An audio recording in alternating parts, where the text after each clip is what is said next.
अऊज़ु बिल्लाहि मिनश शैतानिर रजीम। बिस्मिल्लाहिर रहमानिर रहीम। सूरह फातिहा। बिस्मिल्लाहिर रहमानिर रहीम। शुरू कयां तो अल्लाह ताला जे नाले सां जेको बेहद मेहरबान निहायत रहम करण वारो है। अल्हम्दुलिल्लाहि रब्बिल आलमीन। तमाम जो तमाम तारीफ़ूं अल्लाह जे लाइ आहिनि जेको जहान वारनि जो पालनहार है। अर रहमान रहीम जेको बेहद मेहरबान निहायत रहम करण वारो है।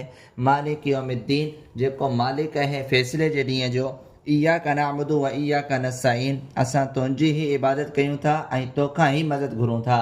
इहदिनस सिरातल मुस्तक़ीम असांखे सिधो रस्तो ॾेखार, सिधी वाट ॾेखार। सिरातल लज़ीना अनअमता अलैहिम उन्हनि माण्हुनि जो रस्तो जिन जे मथां तो इनाम करणु फरमायो। गैरिल मग़दूबि अलैहिम वलद्दालीन न उन्हनि माण्हुनि जो रस्तो जिन जे मथां तुंहिंजी कावड़ नाज़िल थी ऐं न ई उन्हनि माण्हुनि जो रस्तो जेके भटकी विया गुमराह थी विया। यह सूरत है सूरह फातिहा। हिन सूरत जे अंदरि 7 आयतूं आहिनि ऐं हिकिड़ो रुकू आहे ऐं हीअ सूरत मक्की आहे।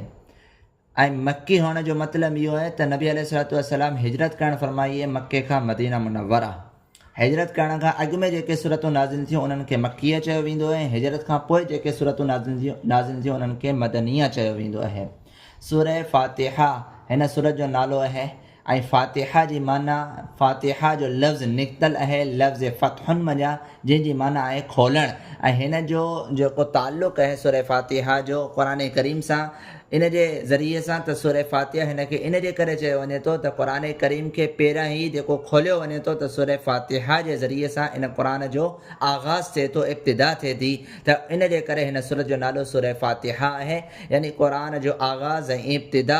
अहिड़े तरीक़े सां निमाज़ जी इब्तिदा पहिरीं रकात जे ज़रिए सां अलहम्द जे ज़रिए सां इन जो आगाज़ जेको थिए थो उन जे करे इन जी निस्बत सां हिन सूरत जो नालो सूरह फातिहा आहे।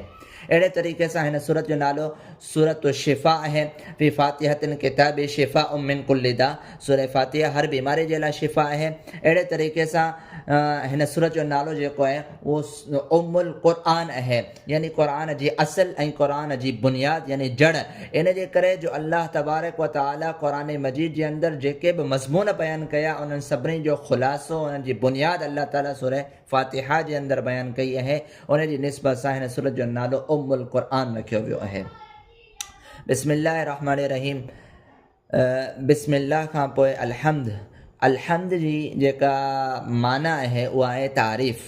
हम्द जी माना आहे तारीफ़। अलहम्द इन हम्द ते जॾहिं अलिफ लाम लॻायो वियो त इन जी माना थी तमाम जूं तमाम तारीफ़ूं, सभु जूं सभु तारीफ़ूं। अल्हम्दुलिल्लाहि रब्बिल आलमीन तमाम जो तमाम तारीफ़ूं लिल्लाहि अल्लाह जे लाइ आहिनि। रब्बिल आलमीन जेको जहान वारनि जो पालनहार आहे, रब आहे।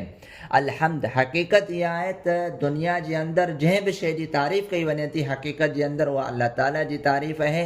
इन जे करे जो अल्लाह ही हिन काइनात खे पैदा कयो आहे ऐं अल्लाह ही इंसाननि खे इहा अक़ल अता कई आहे। ऐं अहिड़े तरीक़े सां दुनिया जे अंदरि जेका बि शइ मौजूदु आहे उन्हनि सभिनी जो ख़ालिक़ ऐं उन्हनि सभिनी खे अव्वलन पैदा करण वारी ज़ात अल्लाह जी आहे। त उन जे करे अलहम्द जी माना इहा थी त तमाम जो तमाम तारीफ़ूं अल्लाह जे लाइ आहिनि।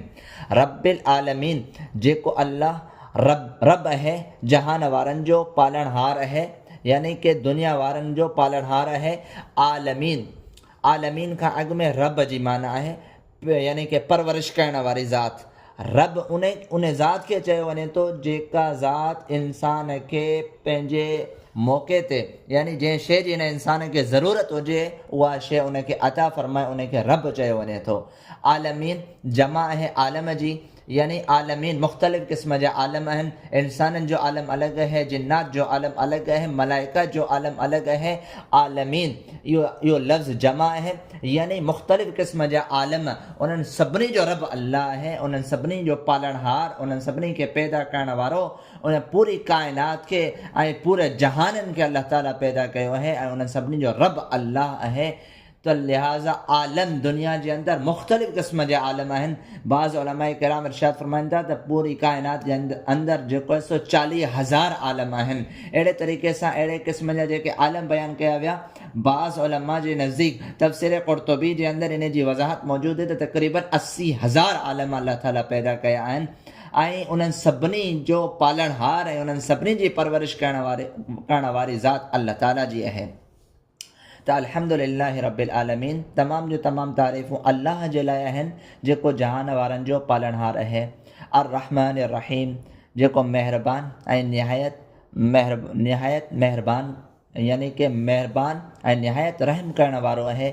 मालिक यौमिद्दीन, जेको मालिक आहे फ़ैसिले जे ॾींहं जो, यानी जेको मालिक आहे रोज़े जज़ा जो, जेको मालिक आहे क़यामत जे ॾींहं जो। यानी हिन जॻह ते अल्लाह ताला जे हवाले सां इहा शइ बयानु कई वई त अल्लाह ताला जी ज़ात ई क़यामत जे ॾींहुं मालिक हूंदी।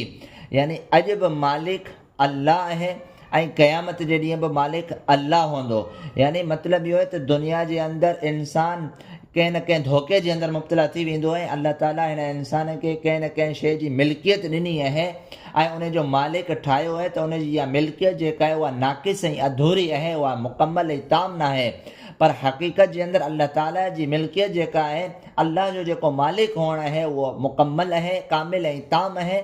दुनिया जे अंदरि बि मुकमल बादशाहत ऐं हुकूमत ऐं कब्ज़ो ऐं कंट्रोल ऐं कुदरत अल्लाह जो, ऐं क़यामत जे ॾींहुं बि फ़ैसिले जे ॾींहुं बि रोज़े जज़ा जे ॾींहुं बि मिल्कियत ऐं हुकूमत ऐं बादशाहत अल्लाह जी हूंदी। ऐं उन जे अंदरि दुनिया जा जेके हुक्मरान ऐं बादशाह जिन खे नाक़िस ऐं अधूरी हुकूमत ऐं मिल्कियत जेका मिलियल आहे, उहा उन अल्लाह जी बादशाही जे मुक़ाबले जे अंदरि का बि हैसियत न रखंदी।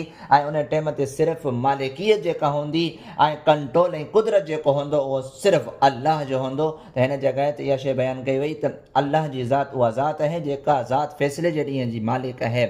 इय्याका नअबुदु व इय्याका नस्तईन, इन जे अंदरि इहा ॻाल्हि बयानु कई वई आहे त अल्लाह असां तुंहिंजी ई इबादत कयूं था ऐं तोखां ई मदद घुरूं था। यानी कि हर एतबार सां हिन इंसान खे अल्लाह ई पैदा कयो आहे त हीउ इंसान जेका बंदगी ऐं इबादत कंदो उहा बि पंहिंजे रब जी कंदो, पंहिंजे मालिक जी कंदो। ऐं अहिड़े तरीक़े सां मदद करण वारी ज़ात बि हक़ीक़ी माना जे अंदरि अल्लाह ताला जी आहे। त हिन जॻह ते इहा शइ बयानु कई वई त अल्लाह असां तुंहिंजी ई बंदगी कयूं था, तोखां ई मदद घुरूं था। इहदिना सिरातल मुस्तक़ीम, इन जे अंदरि दुआ सेखारी वई आहे त ए अल्लाह तूं असांखे सिधो रस्तो ॾेखार, सिधी वाट ॾेखार, सिधो रस्तो ॾेखार। यानी कि सिरात मुस्तक़ीम जी माना आहे सिधो रस्तो जंहिंमें का कजी ऐं को टेढ़ोपन न हुजे, यानी कि बिल्कुलु सिधो रस्तो हुजे, यानी जेको सिधो जन्नत जी तरफ़ हिन इंसान खे वठी वञण वारो रस्तो हुजे। इन सिरात मुस्तक़ीम जी तफ़सील अल्लाह ताला क़ुरान करीम जी ॿी आयतुनि जे अंदरि बयानु करणु फरमाई त सिधो रस्तो उहो आहे जंहिं रस्ते ते जेको आहे सो अंबिया, सिद्दीक़ीन ऐं सालिहीन ऐं शुहदा, अंबिया, शुहदा, सालिहीन ऐं सिद्दीक़ीन जंहिं रस्ते ते हलिया, इहो रस्तो जेको आहे सो सिरात मुस्तक़ीम आहे। त इन रस्ते ते हलण जे लाइ इहदिना जे ज़रिए सां दुआ सेखारी वई आहे त अल्लाह तूं असांखे वाट ऐं रस्तो ॾेखार, सिधो रस्तो, सिधी वाट। यानी इन जी माना इहा थी त अल्लाह खां हिन जॻह ते दुआ घुरी पई वञे त अल्लाह तूं असांखे सिधे रस्ते ते पहुचाए, सिधे रस्ते ते तूं असांखे हलाए।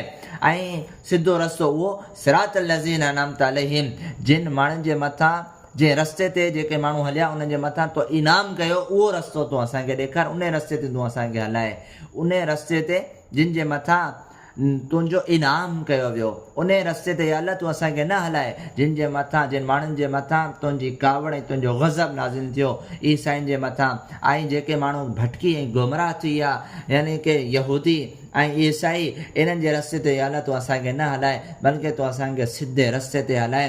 त गैर मग़ज़ूब अलैहिम, उन्हनि माण्हुनि जे रस्ते ते न जिन जे मथां तुंहिंजी कावड़ नाज़िल थी, वला ज़ालिन, ऐं न ई उन्हनि माण्हुनि जे रस्ते ते जेके भटकी विया ऐं गुमराह थी विया। बिस्मिल्लाहिर्रहमानिर्रहीम, शुरू कयां थो अल्लाह ताला जे नाले सां जेको बेहद महिरबान निहायत रहम करण वारो आहे। अल्हम्दुलिल्लाहि रब्बिल आलमीन, तमाम जो तमाम तारीफ़ूं अल्लाह जे लाइ आहिनि जेको जहान वारनि जो पालनहार आहे। अर्रहमान रहीम, जेको बेहद महिरबान निहायत रहम करण वारो आहे। मालिक यौमिद्दीन, जेको मालिक आहे क़यामत जे ॾींहं जो। इय्याका नअबुदु व इय्याका नस्तईन, असां तुंहिंजी ई इबादत कयूं था ऐं तोखां ई मदद घुरूं था। इहदिना सिरातल मुस्तक़ीम, असांखे सिधो रस्तो ॾेखार। सिरातल लज़ीना अनअमता अलैहिम, उन्हनि माण्हुनि जो रस्तो जिन जे मथां तो इनाम करणु फरमायो। गैरिल मग़ज़ूबि अलैहिम वला ज़ालिन, न उन्हनि माण्हुनि जो रस्तो जिन जे मथां तुंहिंजी कावड़ नाज़िल थी, ऐं न ई उन्हनि माण्हुनि जो रस्तो जेके भटकी विया या जेके गुमराह थी विया। आमीन। सदक़ल्लाहुल अज़ीम।